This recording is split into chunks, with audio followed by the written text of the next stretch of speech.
ಹಿರಿಯ ಸಚಿವರಂತ ಈಶ್ವರ್ ಖಂಡ್ರೆ ಅವರು ನಮ್ಮ ಜೊತೆ ನೇರವಾಗಿ ಅವ್ರನ್ನ ಮಾತಾಡಿಸ್ತಾ ಹೋಗ್ತೀನಿ. ಸರ್, ಇವತ್ತಿನ ವಿಶೇಷ ಸಂಪುಟ ಸಭೆ ಇದೆ.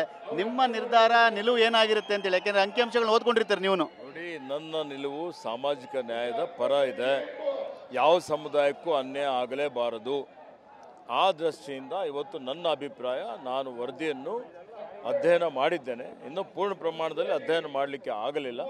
ಆದಾಗ್ಯೂ ನನ್ನ ಅಭಿಪ್ರಾಯ, ನಮ್ಮ ಸಮುದಾಯದ ವಿವಿಧ ಸಮುದಾಯಗಳ ಅಭಿಪ್ರಾಯವನ್ನು ಸಚಿವ ಸಂಪುಟದಲ್ಲಿ ಮಂಡನೆ ಮಾಡ್ತೇನೆ. ಸರ್, ಈಗ ಸಾಕಷ್ಟು ವಿರೋಧ ಕೂಡ ವ್ಯಕ್ತವಾಗ್ತಿರೋದು ನಿಮಗೆ ಗೊತ್ತಾಯಿದೆ. ಲಿಂಗಾಯತ ಸಮುದಾಯ ಮತ್ತು ಇನ್ನೊಂದು ಕಡೆ ಒಕ್ಕಲಿಗ ಸಮುದಾಯದ್ದು ಸರ್ಕಾರನೇ ಬಿದ್ದೋಗ್ಬಿಡ್ತೀವಿ ವರದಿ ಜಾರಿ ಆದರೆ ಅಂತೇಳಿ ಒಂದಷ್ಟು ಎಚ್ಚರಿಕೆಗಳು ಕೂಡ ಕೊಡ್ತಾ ಇದ್ದಾರೆ. ನೀವು ಸಚಿವರಿದ್ದೀರಿ. ಎಲ್ಲರಲ್ಲಿ ಒಂಥರ ಆತಂಕ ಇದೆ. ಆತಂಕ ದೂರ ಮಾಡಬೇಕಾಗ್ತದೆ. ಸರ್ಕಾರ ಬೀಳುವಂಥ ಪ್ರಶ್ನೆ ಬರೋದಿಲ್ಲ. ನಾವೆಲ್ಲ ಒಗ್ಗಟ್ಟಾಗಿದ್ದೀವಿ, ಎಲ್ಲರಿಗೂ ನ್ಯಾಯ ಕೊಡ್ತೀವಿ, ಯಾರಿಗೂ ಅನ್ಯಾಯ ಆಗಲಿಕ್ಕೆ ಬಿಡೋದಿಲ್ಲ. ಸರ್, ಈಗ ಲಿಂಗಾಯತ ಮಹಾಸಭಾ ಮತ್ತು ಒಕ್ಕಲಿಗ ಸಂಘದಿಂದ ಪ್ರತ್ಯೇಕ ಸರ್ವೆಯನ್ನು ನಾವು ಮಾಡ್ತೀವಿ ಅಂತ ಹೇಳ್ತಾ ಇದ್ದಾರೆ. ಇದಕ್ಕೆ ನಿಮ್ಮ ಅಭಿಪ್ರಾಯ ಸರ್? ಸಂಘದವರು ತಮ್ಮ ರೀ, ಇನ್ಮೇಲೆ ಮನೆ ಕೆಲಸಕ್ಕೆ ಹೆಲ್ಪ್ ಮಾಡ್ಬೇಕು ನೀವು. ಯಾಕೆ ನಿಂಗೆ ಎಲ್ಲರ ಕೆಲಸ ಸಿಗ್ತಾ? ಕೆಲಸನ ನೋವೇ, ನಾನೇ ಬಾಸ್ ಆಗ್ತೀನಿ. ಬಾಸ್ ಅದೇಗೆ? ಬಾಸ್ ವಾಲ ಬಿ ದ ಬಾಸ್. ಪ್ರತ್ಯೇಕ ಒಂದು ಜನಗಣತಿ ಮಾಡುವಂಥದ್ದು ಅವರಿಗೆ ಹಕ್ಕಿದೆ, ಅವ್ರು ಮಾಡ್ತಾರೆ. ಅದ್ರಲ್ಲಿ ತಪ್ಪೇನಿದೆ? ಮಾಡಿ ಎಲ್ಲಾದರೂ ಲೋಪದೋಷಗಳಿದ್ರೆ ಸರ್ಕಾರದ ಗಮನಕ್ಕೆ ತರ್ತಾರೆ. ಅಂದರೆ ಈಗ ಪ್ರತ್ಯೇಕ ಸರ್ವೆ ಮಾಡೋದಕ್ಕೆ ನಿಮ್ದು ವಿರೋಧ ಇಲ್ಲ ಅವ್ರದ್ದು? ವಿರೋಧ ಯಾಕೆ ಮಾಡಬೇಕು? ಅವ್ರಿಗೆ ಹಕ್ಕಿಲ್ವಾ? ಮತ್ತೆ ಅವ್ರು ಮಾಡ್ತಾರೆ. ಅವರು ಮಾಡಿದ್ದು ಸರ್ಕಾರದ ಗಮನಕ್ಕೆ ತರ್ತಾರೆ. ಎಲ್ಲಾದರೂ ನ್ಯೂನತೆಗಳಿದ್ರೆ ಸರ್ಕಾರವನ್ನು ಸರಿಪಡಿಸ್ತದೆ. Thank you sir. ಇಷ್ಟು ಸಚಿವರಂತ ಈಶ್ವರ್ ಖಂಡ್ರೆ ಅವರ ಮಾತು. ಪ್ರತ್ಯೇಕ ಸರ್ವೆಯ ಬಗ್ಗೆ ನಮ್ಮದು ಯಾವುದೇ ರೀತಿಯಾಗಿ ಒಂದು ವಿರೋಧ ಇಲ್ಲ. ಯಾಕೆಂದರೆ ಅವರವರ ಸಮುದಾಯದ ಬಗ್ಗೆ ಯಾಕೆ ಸರ್ವೆಯನ್ನು ಮಾಡಬಾರ್ದು, ಏನಾದರೂ ಕುಂದುಕೊರತೆಗಳಿದ್ರೆ ಅದರ ಬಗ್ಗೆ ತಿಳಿಸ್ಬೋದು ಅನ್ನೋ ಮಾತನ್ನು ಕೂಡ ಹೇಳ್ತಾ ಇರೋದು. ಕ್ಯಾಮ್ರಾಮನ್ ಸಯ್ಯದ್ ಜೊತೆ ಸುನಿಲ್ ಟಿವಿ. ಹಿರಿಯ ಸಚಿವರಂತ ಈಶ್ವರ್ ಖಂಡ್ರೆ ಅವರು ನಮ್ಮ ಜೊತೆ ನೇರವಾಗಿ ಅವ್ರನ್ನ ಮಾತಾಡಿಸ್ತಾ ಹೋಗ್ತೀನಿ.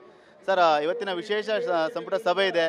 ನಿಮ್ಮ ನಿರ್ಧಾರ ನಿಲುವು ಏನಾಗಿರುತ್ತೆ ಅಂತೇಳಿ, ಯಾಕೆಂದ್ರೆ ಅಂಕಿಅಂಶಗಳನ್ನ ಓದ್ಕೊಂಡಿರ್ತಾರೆ ನೀವು. ನೋಡಿ, ನನ್ನ ನಿಲುವು ಸಾಮಾಜಿಕ ನ್ಯಾಯದ ಪರ ಇದೆ. ಯಾವ ಸಮುದಾಯಕ್ಕೂ ಅನ್ಯಾಯ ಆಗಲೇಬಾರದು.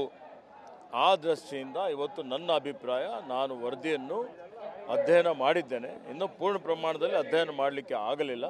ಆದಾಗ್ಯೂ ನನ್ನ ಅಭಿಪ್ರಾಯ, ನಮ್ಮ ಸಮುದಾಯದ ವಿವಿಧ ಸಮುದಾಯಗಳ ಅಭಿಪ್ರಾಯವನ್ನು ಸಚಿವ ಸಂಪುಟದಲ್ಲಿ ಮಂಡನೆ ಮಾಡ್ತೇನೆ. ಸರ್, ಈಗ ಸಾಕಷ್ಟು ವಿರೋಧ ಕೂಡ ವ್ಯಕ್ತವಾಗ್ತಿರೋದು ನಿಮಗೆ ಗೊತ್ತಾಯಿದೆ. ಲಿಂಗಾಯತ ಸಮುದಾಯ ಮತ್ತು ಇನ್ನೊಂದು ಕಡೆ ಒಕ್ಕಲಿಗ ಸಮುದಾಯದ್ದು ಸರ್ಕಾರನೇ ಬಿದ್ದೋಗ್ಬಿಡ್ತೀವಿ ವರದಿ ಜಾರಿ ಆದರೆ ಅಂತೇಳಿ ಒಂದಷ್ಟು ಎಚ್ಚರಿಕೆಗಳು ಕೂಡ ಕೊಡ್ತಾ ಇದ್ದಾರೆ. ನೀವು ಸಚಿವರಿದ್ದೀರಿ.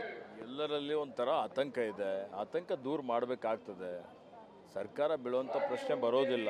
ನಾವೆಲ್ಲ ಒಗ್ಗಟ್ಟಾಗಿದ್ದೀವಿ, ಎಲ್ಲರಿಗೂ ನ್ಯಾಯ ಕೊಡ್ತೀವಿ, ಯಾರಿಗೂ ಅನ್ಯಾಯ ಆಗಲಿಕ್ಕೆ ಬಿಡೋದಿಲ್ಲ. ಸರ್, ಈಗ ಲಿಂಗಾಯತ ಮಹಾಸಭಾ ಮತ್ತು ಒಕ್ಕಲಿಗ ಸಂಘದಿಂದ ಪ್ರತ್ಯೇಕ ಸರ್ವೆಯನ್ನು ನಾವು ಮಾಡ್ತೀವಿ ಅಂತ ಹೇಳ್ತಾ ಇದ್ದಾರೆ. ಇದಕ್ಕೆ ನಿಮ್ಮ ಅಭಿಪ್ರಾಯ ಸರ್? ಸಂಘದವರು ತಮ್ಮ ಪ್ರತ್ಯೇಕ ಒಂದು ಜನಗಣತಿ ಮಾಡುವಂಥದ್ದು ಅವರಿಗೆ ಹಕ್ಕಿದೆ, ಅವ್ರು ಮಾಡ್ತಾರೆ. ಅದ್ರಲ್ಲಿ ತಪ್ಪೇನಿದೆ? ಮಾಡಿ ಎಲ್ಲಾದರೂ ಲೋಪದೋಷಗಳಿದ್ರೆ ಸರ್ಕಾರದ ಗಮನಕ್ಕೆ ತರ್ತಾರೆ. ಅಂದರೆ ಈಗ ಪ್ರತ್ಯೇಕ ಸರ್ವೆ ಮಾಡೋದಕ್ಕೆ ನಿಮ್ದು ವಿರೋಧ ಇಲ್ಲ ಅವ್ರದ್ದು? ವಿರೋಧ ಯಾಕೆ ಮಾಡಬೇಕು? ಅವ್ರಿಗೆ ಹಕ್ಕಿಲ್ವಾ? ಮತ್ತೆ ಅವ್ರು ಮಾಡ್ತಾರೆ. ಅವರು ಮಾಡಿದ್ದು ಸರ್ಕಾರದ ಗಮನಕ್ಕೆ ತರ್ತಾರೆ. ಎಲ್ಲಾದರೂ ನ್ಯೂನತೆಗಳಿದ್ರೆ ಸರ್ಕಾರವನ್ನು ಸರಿಪಡಿಸ್ತದೆ. Thank you sir. ಇಷ್ಟು ಸಚಿವರಂತ ಈಶ್ವರ್ ಖಂಡ್ರೆ ಅವರ ಮಾತು. ಪ್ರತ್ಯೇಕ ಸರ್ವೆಯ ಬಗ್ಗೆ ನಮ್ಮದು ಯಾವುದೇ ರೀತಿಯಾಗಿ ಒಂದು ವಿರೋಧ ಇಲ್ಲ. ಯಾಕೆಂದರೆ ಅವರವರ ಸಮುದಾಯದ ಬಗ್ಗೆ ಯಾಕೆ ಸರ್ವೆಯನ್ನು ಮಾಡಬಾರ್ದು, ಏನಾದರೂ ಕುಂದುಕೊರತೆಗಳಿದ್ರೆ ಅದರ ಬಗ್ಗೆ ತಿಳಿಸ್ಬೋದು ಅನ್ನೋ ಮಾತನ್ನು ಕೂಡ ಹೇಳ್ತಾ ಇರೋದು. ಕ್ಯಾಮ್ರಾಮನ್ ಸಯ್ಯದ್ ಜೊತೆ ಸುನಿಲ್ ಟಿವಿ.